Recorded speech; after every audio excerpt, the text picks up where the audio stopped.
Yo, what's up guys? O, diba? What's up guys? Naka-hoodie.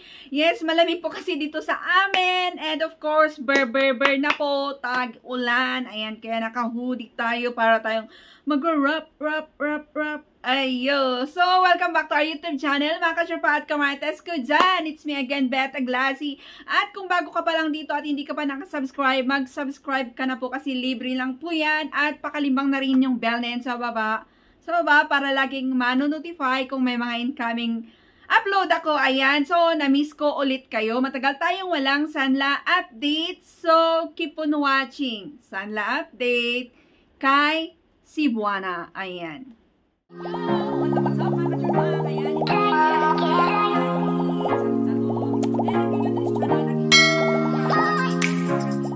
Yo, what's up? Ayan, bilisan na natin kasi andyan na naman ang ulan. Naririnig ko mag-start. So, our vlog ko today is we're going to do Sanla update kay Cebuana na same lang na jewelry ang aking pina-appraise. Okay, ayan. And alam nyo ba, ang saklap, may mamarites muna ako sa inyo.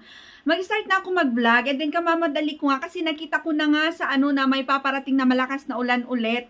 Naayos ko yung mga lahas ko. Isusot ko sana itong millionaire's ring ko na to. Alam nyo ba, ang sakla, kasi nahulog na, inapakan ko pa, nahulog na nga, inapakan ko pa. Ayan, ayan. Ganito yung millionaire's ring ko. Anong nangyari? OMG, sobrang na-deform siya. Kasi eto ay adjustable and lightweight lang to. I think this one is 2 point something lang siya. So, ganyan yung nangyari. May papaayos ako. OMG! Okay, start na natin. Magkaano na nga ba ang Sanla update kay Cebuana? Ayan, kasi maraming nag-expect na baka nag-change yung appraisal ni Cebuana. Ayan, kaya dumalaw tayo ulit. And ang 18 carats nila kay Cebuana is same pa rin. Ayan.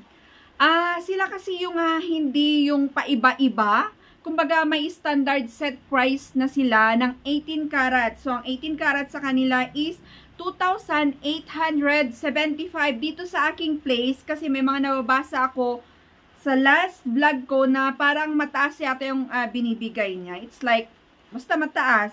2,875 pa rin dito sa akin. Kasi this year, 2023, second time nila na nag-update ng presyo ng 18 carats. Kasi, January to March, ayun, magkano ba yung last time? Basta mababa siya and then March, doon na nag-2,875 ang 18 carats nila until now. Ewan ko lang dyan sa place ninyo, pa-share naman kung magkaano dyan, okay? Andyan na nga ang ulan. Grabe, kamamadali ko. Hindi ako makamove on dito. OMG! Ayan, OMG, ang aking millionaire. Paano naging millionaire's ring to? Arsh, mapapamura ka talaga. Arsh! OMG, kasi ganito yan. Ganyan yan. Diba, ganyan yan. Oh my goodness. Okay, so 21 carats naman. Stress ako tuloy. Pero tuloy natin to para sa inyo kasi maraming nag-aabang ng Sanla update natin kay Cebuana. Okay, magkano naman ang 21 carats ngayon kay Cebuana? So, ang 21 carats ngayon kay Cebuana is mataas. Yung 18 carats na 2,875 is mataas na po yun, okay? And this one naman, 21 carats is 3,350 pesos. Yes! Yan yung Sanla update kay Cebuana ng 21 carats, 3,350. Mataas-taas na po yan na 21 carats. Okay? Ayun. So, same pa rin yung last na update ko sa inyo. Ayun. Marami kasing nag-aabang and abangan nyo na lang po yung next na if ever mag-Sanla update ako ulit kay Cebuana. Kasi baka may magre-request or nag-aabang dyan ng actual. Meaning yung actual, yung may resibo, yung talagang utusan niya ako magsanla. Charot. Magsanla ka para may flex kang resibo, yung ganon. OMG. Dami na nating sanla. O yun, so abangan nyo yun. Magsasanla tayo, okay? Charot-charot kasi yun eh. Next is 22 carats. Eto, 22 carats. Magkano ang appraisal naman ng 22 carats kay Cebuana? 3,515 pesos ang per gram na lumalabas. Pag i-calculate natin, okay? Pero hindi sila magbibigay ng per gram. Just in case pupunta ka sa pawn shop ni Cebuana, is sasabihin mo, kung magtatanong ka kung magkano ang per gram ng mga every carats, hindi po sila nagbibigay, okay? Kailangan po may jewelry ka na ipapa-praise. So, 22 carats, 3,515 pesos. Ulan, please, patapusin mo muna akong mag-vlog. Kasi, tagulan na, di ba? Rainy season, ayan. So, pag once na bumuhos yan, malakas. Wala lang. Na-stress pa rin ako dito. Okay? So, 24 carats naman, magkano ang 24 carats natin, ang 24 carats kay Cebuana is, tsan-tsararan, ready ka na ba sa nag-aabang? Ang per gram na lumalabas ng 24 carats is 3,640 ang per gram. Mataas-taas na po yun, isang pinakamataas. Yes, di ba? Oo, 24 carats na 3,640 is super taas na po yun compared to the other pawn shop. Yung 18 carats lang, yung parang naiiba, parang naiwan sila, ano? Kasi yung mga ina-update ko sa inyo from other pawn shop is nasa 3 plus sila, diba? Yo, nasa 3 plus sila, and itong si Cebuana is 2,875. So, parang yun, doon sila nagkakatalo sa ibang pawn shop. Pero yung 21, 22, and 24, OMG, mataas na po. Sila naman yung pinakamataas. Isang pinakamataas. Di po ba? Alam niyo na kung ano yung sinasabi kong isang pawn shop. Kasi, Cebuana, Sanla update ito. So, dapat Cebuana lang yung banggitin natin dito. Kasi baka magbanggit ako ng ibang pangalan ng pawn shop is may nanonood dyan na staff is papagalitan ako. Sabihin na naman na ano, na bilinag mo na nga kami, ganito-ganito pa. And disclaimer lang, ay itong Sanla update ko kay Cebuana is just for me, okay? Vlog ko lang ito, content ko ito. Sasabihin ko lang, hindi ako binabayaran, wala akong nakukuha sa mga pawn shop. It's just that my content, nagpapapraise ako, nagsasanla update ako para po sa mga nanonood sa akin na nag-aabang sa mga ganitong vlog ko, okay? So, hindi ako binabayaran, walang ano dito. Pero may mga staff kasi na ganon. Well, hindi naman ako binabayaran or ano, sila pa yung nag-redact, ano, charot.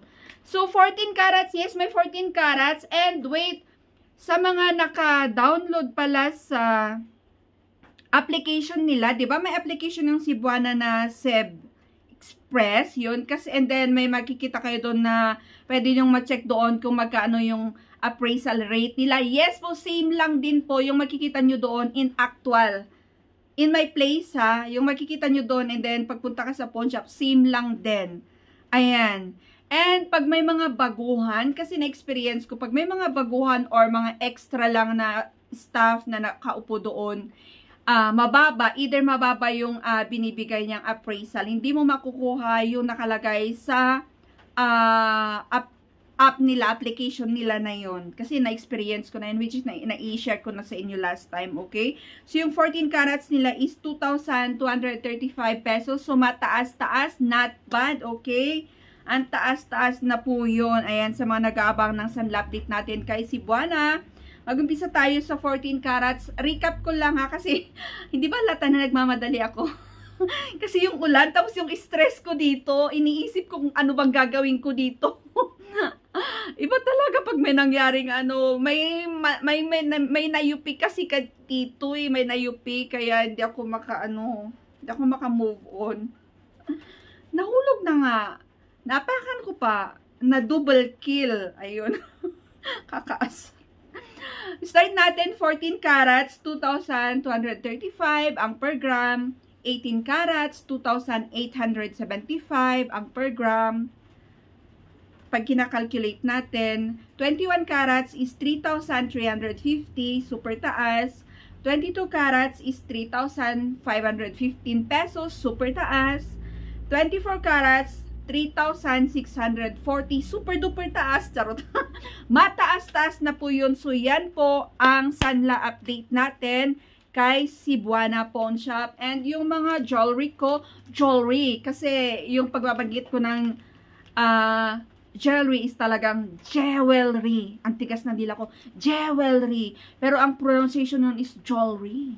Parang pag sa social, jewelry. Charot. Jewelry. Pero nagigets nyo naman ako, di ba? At sanay na kayo sa akin. Ayun. Charot.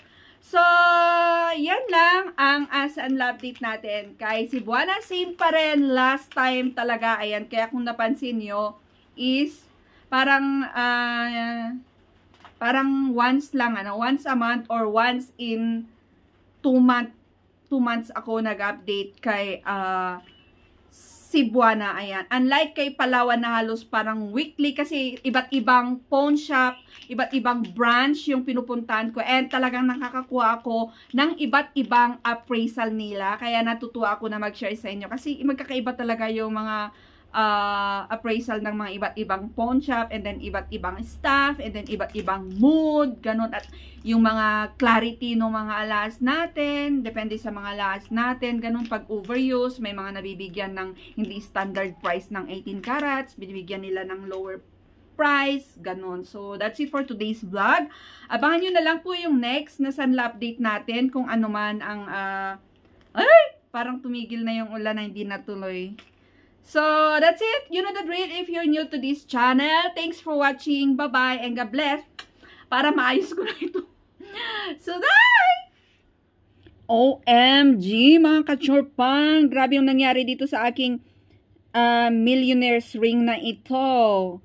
Nahulog, nag-aayos ako, nahulog, naapakan ko. And excuse my kuko, wag niyong pansinin ang aking kuko kasi nagdamo ako kanina. Tingnan niyo naman, oh, yung millionaire's ring. Paano naging millionaire's na yan? Oh, sobrang na-deform. And this one is adjustable ring. Itong mga millionaire's ring na to, sabi nila millionaire's ring. And lightweight lang ito and nahulog siya and then naapakan ko. Ganito ang nangyari. Try natin ayusin nga. Nyamit tenen.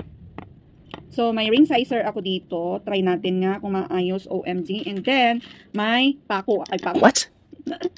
May ano ako. Ano ba to? Maayos kaya to? Grabe.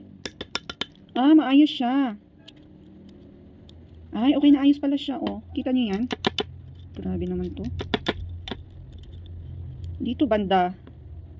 Ayan siya. Ano lang kasi ito, it's like 2 point something and yung style nga niya. Ayan siya, wait, ayos natin. Paano natin millionaire swing yarn? So, ayan, naayos ko naman na siya. Hindi ko na lang naipakita yung, basta gamit ko lang itong aking ring sizer and then martilyo para sa gold. Ayan siya, oh. At least, naayos na siya. Pero hindi na ako bibili ng ganito. Very complicated na. Ayoko na pala ng mga adjustable. Sarot. Ayan siya. At least, oh, diba? Okay na yan. Grabe yung nangyari. Nahulog, naapakan, double kill. Okay na siya. So, it's nice na. Okay, that's it. Ayan, so may mga nadideform kayo mga lahas nyo kasi pagpapaayos nyo, dadalhin nyo sa goldsmith, magbabayad kayo ng pagkamahal-mahal. Same lang din, bili na lang kayo ng ganito, ring sizer and itong martilyo na to. O, diba?